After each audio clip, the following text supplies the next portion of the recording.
Baby, tú eres mala. The court is now adjourned.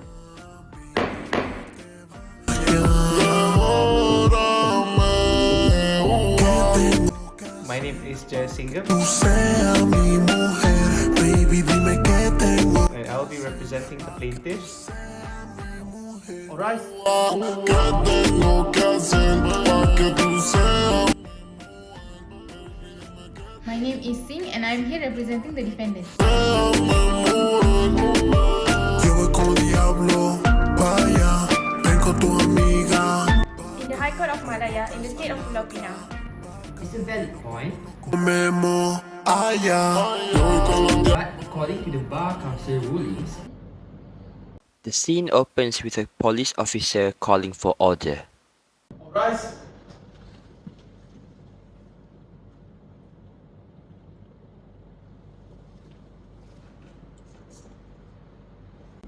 in the High Court of Malaya, in the state of Pulau Pinang, originating summary number 24-672-04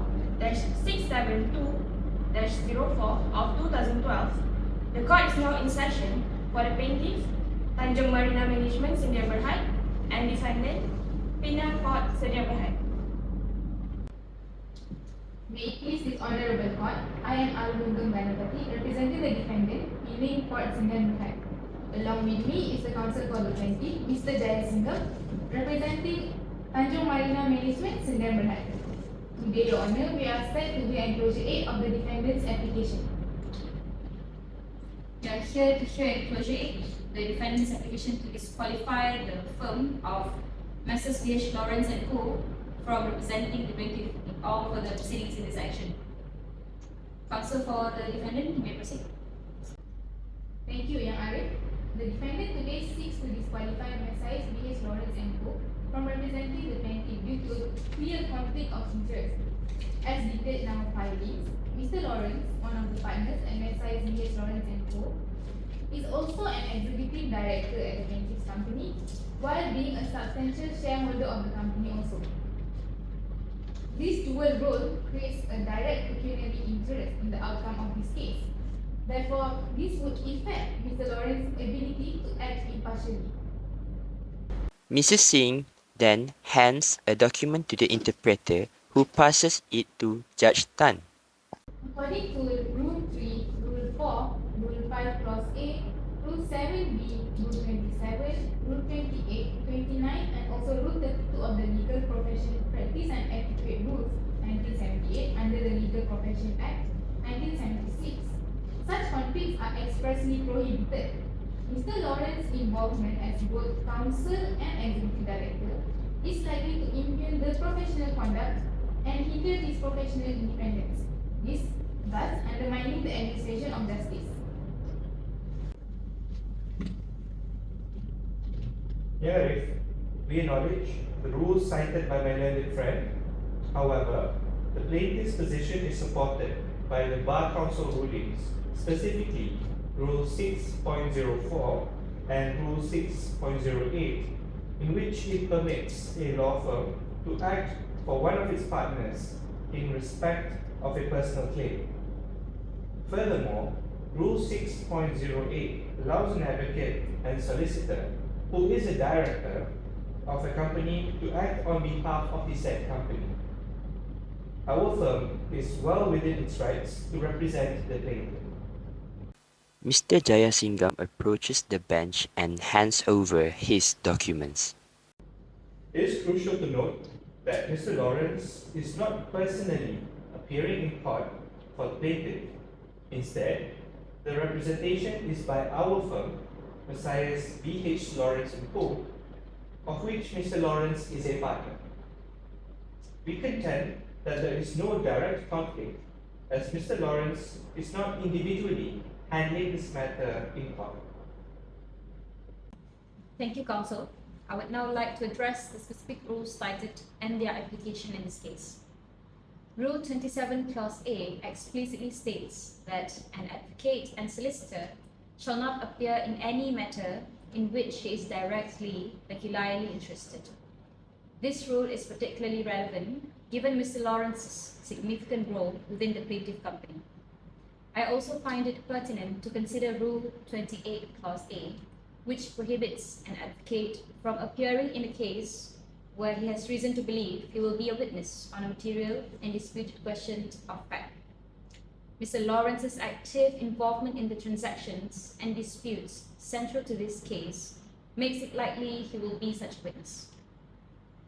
This court must ensure the administration of justice is not only done, but is seen to be done without any bias or partiality. The dual roles held by Mr. Lawrence raise significant concerns regarding his ability to maintain professional independence and avoid conflicts of interest. I will now take a brief recess to review the arguments and documents further before delivering my judgment. Several months earlier, in a modern office setting, the key players of Tanjong Marina management gathered to discuss a pressing issue. The scene shifts to a meeting room where Mr. B.H. Lawrence faced the board members. Mr. Lawrence, given your position as both our legal counsel and also our executive director, we need to address the potential conflict of interest in this matter. Well, I understand your concerns. However, let me assure you that my involvement in both capacities allows me to better represent our interests. I have an in-depth understanding of our business operations and the specific of this dispute. But isn't there a risk that the court might view this dual role as compromising the impartiality of our legal representation? It's a valid point, but according to the Bar Council rulings, specifically Rule 6.04, our firm is permitted to act for one of its partners. Moreover, Rule 6.08 allows an advocate who is director of a company to represent that company. There is a precedent for this, and I am confident in our position. Well, we are very clear about that, but what about the affidavits you have sworn in as a director? Doesn't this directly tie your personal interests to the case? The affidavits are a necessary part of our defense. My dual role does not inherently disqualify me from acting in our best interests. In fact, my comprehensive understanding of both the legal and operational facets of our company strengthen our case. But if the court perceives any risk of partiality, we might lose credibility. So the integrity of our representation is paramount. I have considered that. However, precedent cases such as Wee Chu Kiong against public prosecutor and public prosecutor against Vergadara Salam support our stance. The key is to demonstrate that my involvement does not compromise the administration of justice. So what's the worst case scenario here? If the court rules against us on these basis, could we change representation in the case? It's possible, but it would be costly and disruptive. I recommend we proceed with our current strategy. We have strong legal grounds to contest any claims of conflict of interest. Okay, we need to be sure. What if the court interpretation is different from ours? Well, then we will adapt as necessary. But rest assured, our firm is prepared to handle this from all angles. The rules on our side.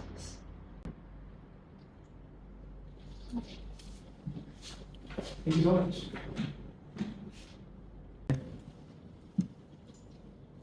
Arif, with all due respect, I must reiterate that Mr. Lawrence is not personally appearing in court for the plaintiff, and the representation is by our firm, Messrs B.H. Lawrence & Co.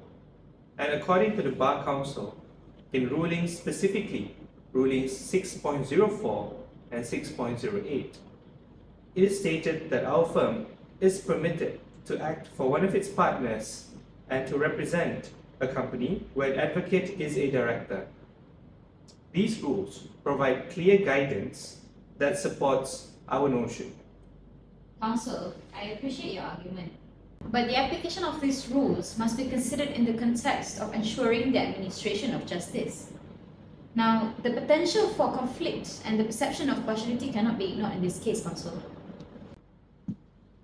Yang Arif, if I may add, the precedents such as Wee Chu Kong against PP and Public Prosecutor against Mengada Salam clearly establishes the importance of avoiding any appearance of conflict of interest. The integrity of the legal profession depends on the strict adherence to these rules. Thank you, Your Honor. Thank you, defendant. After careful consideration of the arguments presented by both parties and a thorough review of the relevant legal provisions, it is clear to this court that there exists a direct conflict of interest that cannot be ignored. Based on the facts and the rules under which the plaintiff is alleged to have contravened, including Rule 3, 4, 5 Clause A, 7 Clause B, 27, 28, 29, and 32 of the Legal Profession, Practice and Etiquette Rules, 1978, I find the following. Firstly, that Rule 3 Clause A prohibits an advocate and solicitor from accepting a brief if he is or would be embarrassed. Now, in this case, the direct involvement of Mr. Lawrence in the transactions and dispute could cause such embarrassment.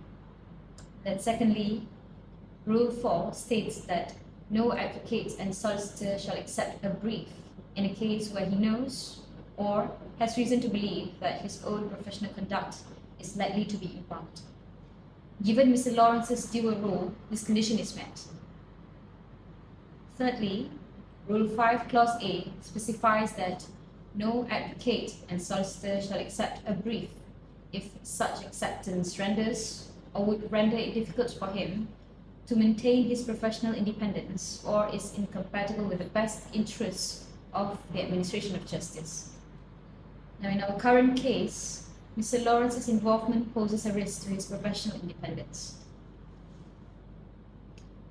Next, Rule 7 Clause B provides that no advocate and solicitor may accept the position of an executive director or executive secretary of a company without the express consent of the Bar Council. Next is Rule 27 Clause A, which states that an advocate and solicitor shall not appear in any matter in which he is directly pecuniarily interested. In our current case, Mr. Lawrence's financial interest in the plaintiff company is undisputed.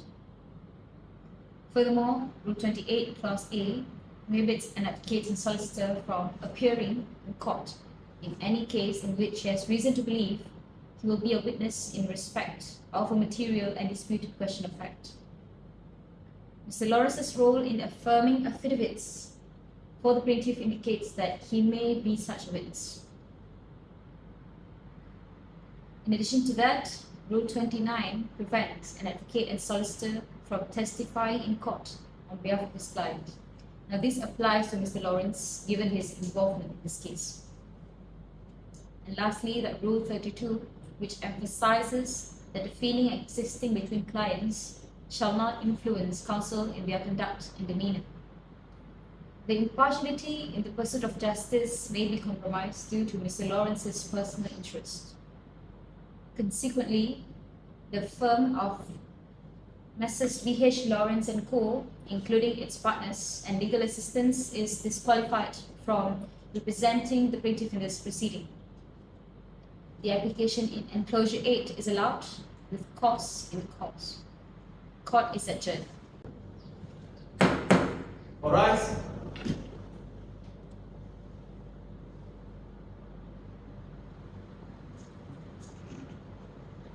As Judge Tan exits, the murmurs in the courtroom resumes. Mr. Jayasingham turns to his client, who looked visibly disappointed. The camera captures the mixed emotion in the room, from relief on the defendant's side to frustration on the plaintiff's side.